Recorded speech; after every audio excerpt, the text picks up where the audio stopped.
বন্ধুরা, মেয়েরা কোন জিনিস দাঁড়িয়ে করতে পারে না, বসে করতে হয়? মেয়েরা এই জিনিসই দাঁড়িয়ে করতে পারে না, বসে করতে হয়। যে কারণ মেয়েরা লগে তো লজে মজে নাই না, পক্ষী মুখী থাকলে সেটা দাঁড়িয়ে প্রসাব করতো। আমরা তো স্যার মানুষ, আমরা তো দাঁড়িয়ে প্রসাব করলে কেউ কিছু করতো না। মেয়েরা তো নাই, মেয়েরা কলের তো মেয়েরা যদি দাঁড়িয়ে প্রসাব করে তো প্রসাব তো তার শরীরে ভিজবো, আর কিছু কামই হইতো। আমি কি কাউকে গালি দিয়েছি?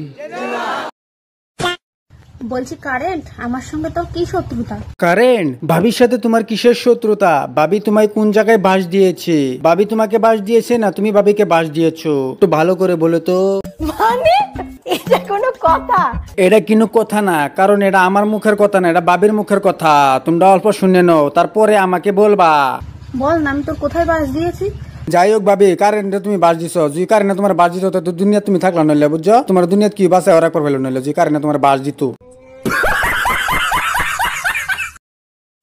যখনই আমি সাজুগুজু করে ভিডিও করব বলে ভাবি, শোনা গো আমার খুব কষ্ট যে বলো, আর তখনই তুই চলে যাস। তোর কোথায় বাস দিয়েছি একটু কমেন্ট করে বলতো, যদি তুই শুনতে পাস আমার কথাটা। বাস একদম শুধু এক কেওলা বাস দেম। अभी मैं गाली नहीं दे सकता। नहीं, गाली नहीं देना।